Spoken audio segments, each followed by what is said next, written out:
Hello friends, market learner YouTube channel पर आप सभी का स्वागत है।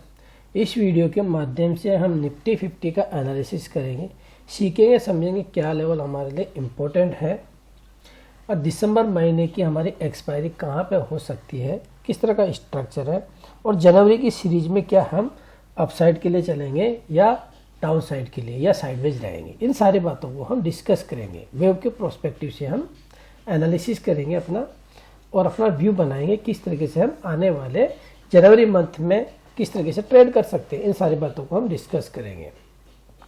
तो लास्ट वीडियो में हमने एनालिसिस किया है। एनालिसिस में हमारा क्या व्यू था, किस तरीके से हम इसको देख रहे थे, तो हमें मोटिव मिल रहा था। इस मोटिव के बेसिस पे हमें एक ये करेक्शन जिसे हमने लेबल किया था ABC करके और देन नेक्स्ट मोटिव। तो नेक्स्ट मोटिव बनने के लिए, पहला मोटिव बनने के लिए हमें एक मोटिव वेव मिला था, इम्पल्स वेव। अब इस इम्पल्स वेव की कितनी प्रोबेबिलिटी है, अब कितनी प्रोबेबिलिटी रह गई है, इसके लिए की लेवल था ये वाला जो हमें फर्स्ट इम्पल्स मिला था, इसकी कितनी प्रोबेबिलिटी है। तो इसके लिए हमने एक की लेवल रखा था। की लेवल था हमारे लिए 24,272 का ये की लेवल था। मार्केट ने इस की लेवल के ऊपर रहते हुए इसकी मार्केट की प्रोबेबिलिटी ये थी। अब इसकी प्रोबेबिलिटी, इस की लेवल को मार्केट ने ब्रेक कर दिया, इसकी प्रोबेबिलिटी कितनी परसेंट हो गई है, तो इसकी प्रोबेबिलिटी और डिक्रीज हो गई है। अब क्या अभी भी इसे मोटिव लेके चले कि हमारे लिए मोटिव है क्या ये अभी भी, तो ये मोटिव इंटैक्ट रहने वाली है या फिर ये हमारी वापस से एक करेक्टिव वेव है। इसे समझने के लिए अब यहाँ से देखिए, यहाँ से मार्केट अपसाइड आया तो अभी के लिए तो 3 वेव नजर आ रही है। तो इसे मोटिव डिक्लेयर होने के लिए क्या इसकी प्रोबेबिलिटी है क्या, तो इसके लिए एक चांस लास्ट बचा हुआ हमारे लिए। तो इसकी मोटिव की प्रोबेबिलिटी तो कम है क्योंकि आपको 3 वेव नजर आ रही है। इसमें इस 3 वेव नजर आ रही है। की लेवल जो है यूजुअली क्या होता है, इसमें आपको ये इसको मोटिव डिक्लेयर होना होता है तो इसका शेलो करेक्शन देना होता है। तो शेलो करेक्शन हमारा इसमें कहाँ तक आना चाहिए था, शेलो करेक्शन मतलब 50% तक।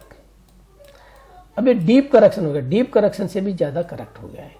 इसे मोटिव डिक्लेयर करने के लिए हमें क्या करना पड़ेगा, अगर ये मोटिव डिक्लेयर होती है तो इस लोवेस्ट पॉइंट को ब्रेक नहीं होना चाहिए। ये लोवेस्ट पॉइंट ब्रेक नहीं होना चाहिए। ये इलियट वेव का रूल कहता है कि वेव 2 कैनॉट ब्रेक। इसे वेव 1 रखे, इसे 2 भी रखते हैं, इसकी प्रोबेबिलिटी लेते हैं।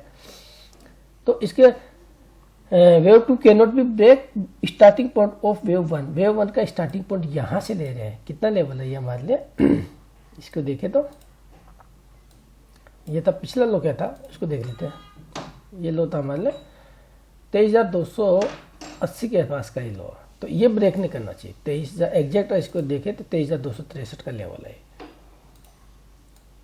23,263 ये लेवल ब्रेक नहीं होना चाहिए, तभी तो मोटिव रहेगा ये फर्स्ट बनना है। तो इसे किस बेसिस पे ये हमें इसे मोटिव कंसीडर कर रहे हैं, इसका ABC करेक्शन इसे नोट कर रहे हैं।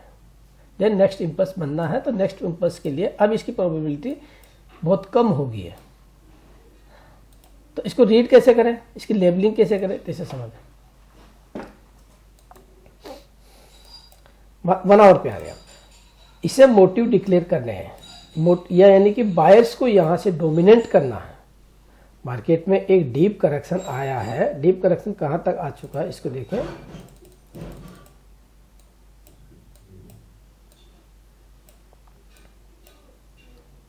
मार्केट में यहां से ये मोटिव है, तो इस वेव का डीप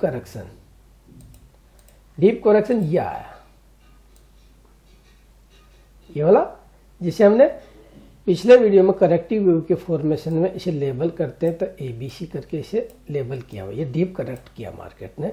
देन नेक्स्ट मोटिव में निकलना, तो इस मोटिव बनना है ये। अगर ये इम्पल्स वेव बनना है तो इसकी प्रोबेबिलिटी कम हुई है। तो अब इसे नंबरिंग करें, इसको अगर फर्स्ट मोटिव रखते हैं या A रखते हैं, इसको या तो हम A रखें या फर्स्ट रखें, देन इसे B या सेकेंड रखें, देन C या थर्ड इस तरीके से इसको लेबलिंग करने ये करें तो क्या ये है, तो इसको समझना पड़ेगा बी को या सेकंड को। बी और सेकंड को समझने के लिए हमें कैसे इसको देखें, तो जिसे हम इसके अंदर 3 वेव है, इसे हम क्या कर सकते हैं, ए करें और ये 7 अपसाइड बी करें और इसे सी से लेबल करते हैं, इसे सी से लेबल करते हैं। तो इसके लिए सी के अंदर कितनी वेव होनी चाहिए, सी के अंदर 5 वेव होनी चाहिए। इसे मोटिव करें तो सी के अंदर 5 वेव्स होनी चाहिए, तो सी के इसका फिनिश पॉइंट ढूंढना पड़ेगा, सी वेव का फिनिश पॉइंट। फिनिश पॉइंट देखने के लिए यानी कि एंड पॉइंट कहाँ हो सकता है, तो इसके अंदर 5 वेव होनी चाहिए। 5 वेव्स कैसे हो सकती है, 1 2 3 4 और 5 सी वेव। तो इसका फिनिश पॉइंट कहाँ पे आ रहा है, इसका फिनिश पॉइंट ये एरिया लास्ट चांस बचा है इसके लिए 23,400 से और 23,350 की रेंज का, ये लास्ट चांस बचा।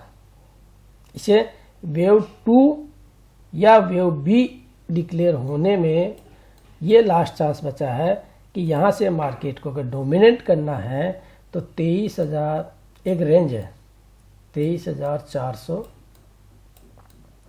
से 23,350 की ये रेंज है। मार्केट को यहाँ से वापस डोमिनेट करना है तो वापस इसको ब्रेक नहीं करना है, ये सपोर्ट की तरह एक्ट करना चाहिए। यहाँ से एक हमें मोटिव चाहिए होगी लोअर टाइम फ्रेम में, यहाँ पे एक मोटिव चाहिए, तब इसकी प्रोबेबिलिटी वापस कितनी हो जाएगी, अभी कितनी है, अभी इसकी मोटिव डिक्लेयर होने की 10% प्रोबेबिलिटी है। और जैसे मार्केट अगर ये स्ट्रक्चर प्रोवाइड कर देता है, यहाँ पे एक मोटिव प्रोवाइड कर देता है, मोटिव मतलब एक इम्पल्स वेव प्रोवाइड कर देता है, तो वापस इसकी प्रोबेबिलिटी जो है वो 80% हो जाएगी। तो इस वाले स्ट्रक्चर पे हमें विशेष ध्यान देना। अब ब्लैक वाला जो है ये 5th है, सी वेव का 1 2 3 4 और 5।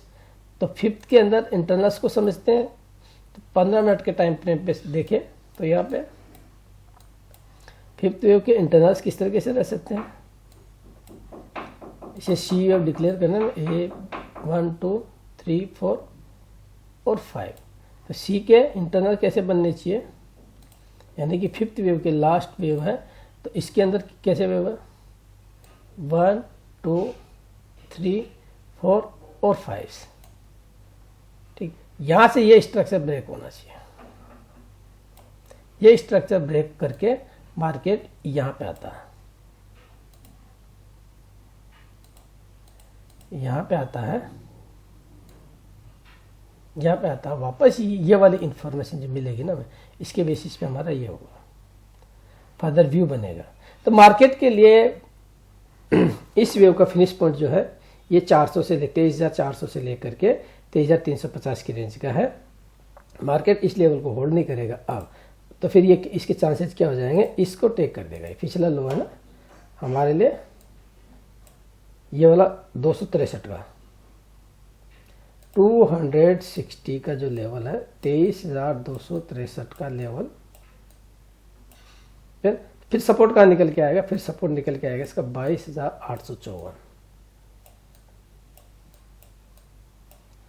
यानी कि इस रेंज को मार्केट होल्ड नहीं करता, यहाँ से एक मोटिव वेव न दे करके एक इम्पल्स वेव देता है और 23,763 के नीचे मार्केट रहता है, तब ये चांस हो जाएगा मार्केट। इसको क्लियर डिक्लेयर करते हैं, ऐसे समझते हैं।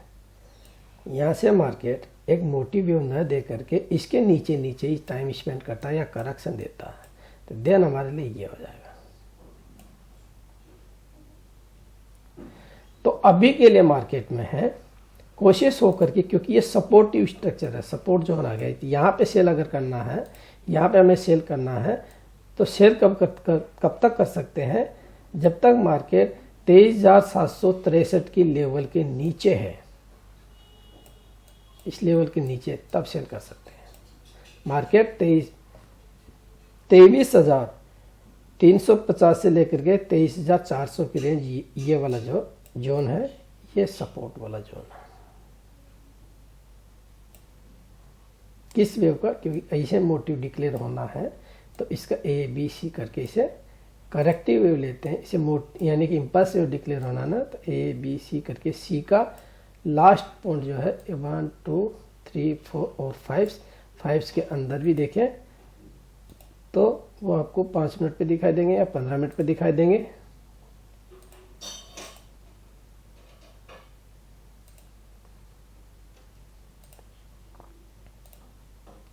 वन टू थ्री फोर 5 ये स्ट्रक्चर ब्रेक होता है। ये स्ट्रक्चर ब्रेक नहीं होता है, 763 के नीचे रहते हैं, यहाँ पे ये रहते हैं, तब हमारा व्यू डाउन साइड करेगा। और इस लेवल, ये की लेवल रहेगा हमारा 763, 23,000, इसको लिखते हैं हम 23,763, ये की लेवल हमारे लिए। इसको ध्यान रखना इंट्राडे के प्रोस्पेक्टिव से। और रेजिस्टेंस है 24,000 का और ये की लेवल है, इसके ऊपर बाई इनिशिएट होगा। बाई इनिशिएट होगा तो फिर हम इसके यहाँ आएंगे, यहाँ से जो बनने वाला स्ट्रक्चर है ये इसके बेसिस पे बनता, तो ये फिर ये इस तरह का देखेंगे। की लेवल इस पे विशेष ध्यान रहेगा। इसके नीचे रहेंगे तो शैलो राइज रहेंगे। ठीक है फ्रेंड्स, जो स्ट्रक्चर मुझे नज़र आ रहा था मैंने उसको एक्सप्लेन करने की कोशिश करी है। मेरी बाइंग और सेलिंग की कोई रिकमेंडेशन नहीं है। मिलते हैं अगले फ्रेश लर्निंग वीडियो के साथ में, तब तक के लिए जय हिंद, जय भारत।